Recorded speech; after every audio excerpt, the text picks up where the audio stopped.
Hello, my name is the Gaming Critic. I review video games with no regrets whatsoever.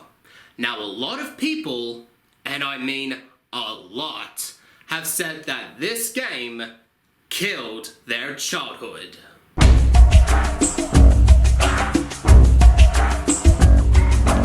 Yeah, some of you might have been looking forward to this review in terms of what I think about it.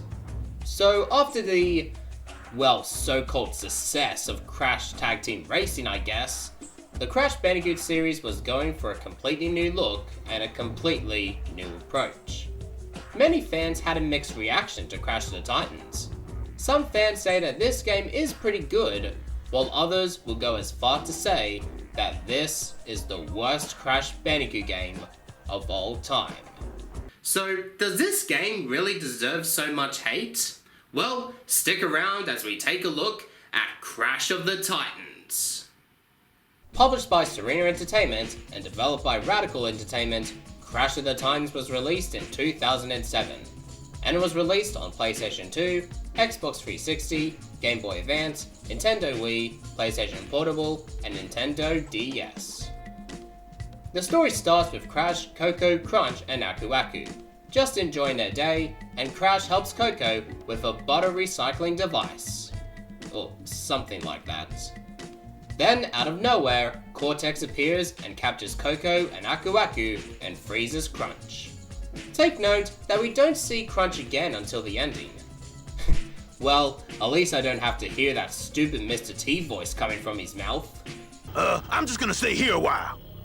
Once Crash saves Aku Aku, it's up to Crash to save Coco and to stop Cortex's plans once again. Now, one of the reasons why people don't like this game is because there are some major changes on most characters. Mostly, they point the finger at Crash Bandicoot. But honestly, the character model for Crash in this game is actually okay. I guess the only bad thing I have about his model is the tattoos on his arms. Now don't get me wrong, tattoos are awesome, but sometimes they don't belong on certain characters, and Crash Bandicoot is one of them. But other than that, I don't mind the model for Crash in Crash of the Titans. I just wish I can say the same for the other characters. Some character models in this game are terrible to look at. Some examples are Crunch, Coco, and Tiny Tiger. More on him later. It feels like I'm missing one more character. Well, anyway, we catch up to Cortex and we find out his plans. Uka Uka taught me a new process called mojo mutations. Whoa, hold on just 1 second. Can you repeat that again, please? Uka Uka. Are you telling me that this is supposed to be Uka Uka?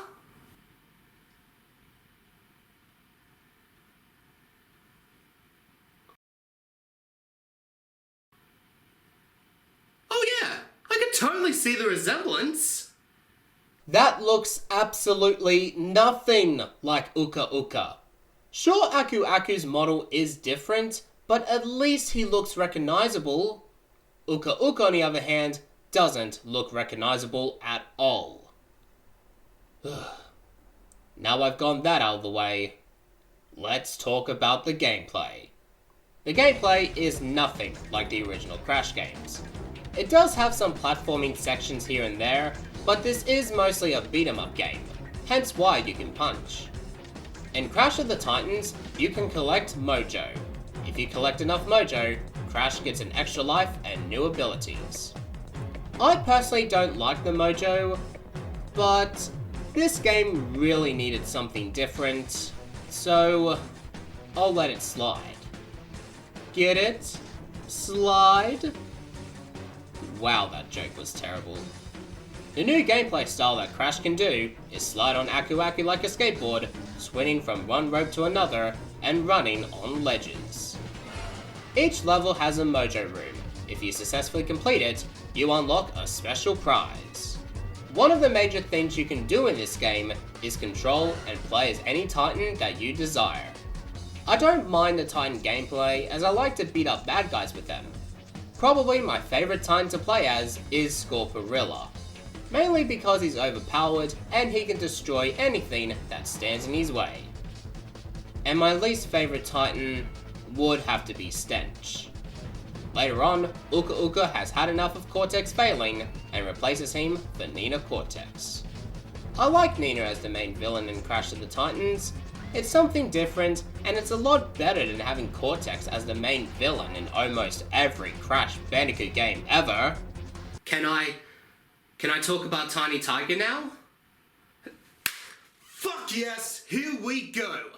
I've been waiting to talk about Tiger since my review on Crash Tag Team Racing. But before we talk about Tiger, have a guess on what he sounds like. Even if you know the answer already, take a motherfucking guess. Crash, I really am cross with you. I'm just trying to do my job, and you go and cause all this chaos. Wow. Just wow. And here, I thought Crunch was bad. What was Radical Entertainment thinking when they talked about having Tiger being voiced as a parody of Mike Tyson? You know what? I think it went something like this.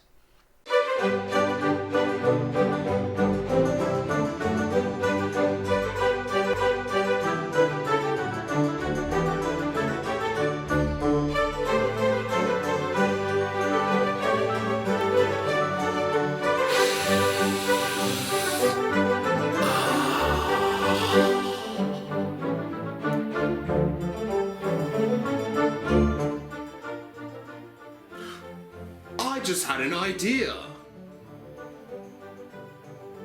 Since one of the good guys have a bad parody of a celebrity, then it's only fair that one of the bad guys should have a parody of a celebrity. And who should we give the character to? Well, we might as well go with Tiny Tiger, since he doesn't really do anything memorable in this game. Yes, I most certainly agree. But which voice should we give Tiger to? How about Pee Wee Herman? Or maybe we could have the Annoying Orange? Or perhaps we could have Tommy Wiseau? Even better, Mike Tyson! Well done, my young apprentice. And now, with Tiger being a parody of Mike Tyson, we will finally be able to make millions of dollars. Why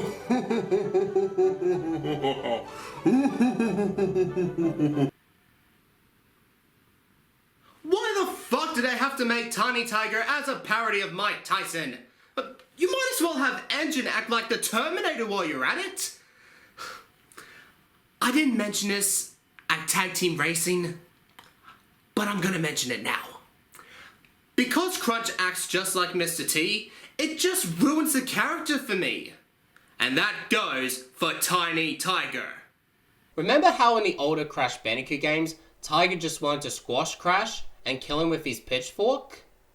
Well, that awesome character is now ruined by that fucking Mike Tyson voice. I apologize if I'm swearing a bit too much at this section, but seeing game developers doing stuff like this really pisses me the fuck off. Okay, now I've gotten all that out of my system, let's move on. The comedy in this game is okay. It's not as good as Twinsanity, but it's definitely a lot better than Tag Team Racing. There's 20 levels in Crash of the Titans, and they are treated as episodes. When you finish an episode, you can check out how many enemies you killed, how many spy bots you destroyed, and how many combos you have inflicted on your enemies. While I don't mind it, and it does give us some replay value to try to get a gold, but come on. Why the fuck does the spy bots have to look like a fucking toilet? You also get lives in this game. If you lose all your lives, you'll have to start the level all over again, even if you're towards the end. I already explained this before in my SpongeBob SquarePants movie game review, that there is nothing worse than starting a level all over again. Throughout each level, you can unlock concept art and clothing for Crash Bandicoot. And you can even check out bios for each Titan. Near the end of the game, we finally catch up to Nina Cortex and defeat her. We save Coco, and Cortex has some specific words to say to Nina. Oh, Nina, betraying me is the most vile, evil thing you could have ever done. You were a skank. What? I promise, from now on, I'll be more evil, more villainous, more horrible! Horrible! Oh, and go kill bandicoots, too. I'm still going to spank you stupid for this. Oh.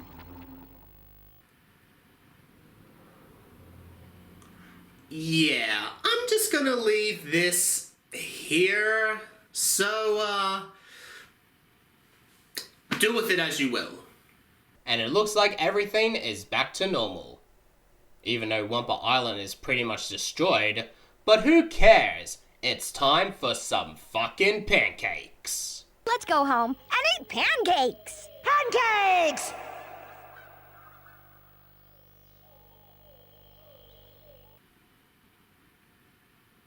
I'm gonna call bullshit on this one. If you think pancakes was the first word Crash ever said, then people have clearly forgotten about this. Uh-oh. Yep, I believe Crash's first word he said was uh-oh. And yes, it is an expression, but it's also a fucking word, people! Overall, when you look at this game just by itself, it's not that bad of a game. The Titans gameplay is alright, and I did laugh a couple of times during my playthrough, but if you compare this game to the other Crash Bandicoot games, Crash of the Titans isn't exactly a good Crash Bandicoot game. I don't think this game ruined my childhood in any shape or form, I just felt disappointed at this game's presentation. But I will give them credit for trying something different. Even if it didn't work at times. Crash of the Titans gets 5 out of 10. You stay behind and kill Crash. Oh yes, I will kill Crash Bandicoot. Kill him forever.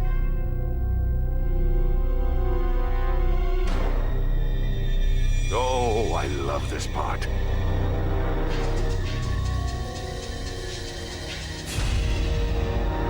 Okay, it's done. The next game I'm going to review is the sequel to Crash of the Titans. Can it improve everything that this game did wrong? Join me next time as we take a look at Crash Mind Over Mutants. Thank you for watching this review, and if you enjoyed it, make sure to leave a like, share the video, and subscribe today. My name is the Gaming Critic, telling you to keep calm and keep playing video games.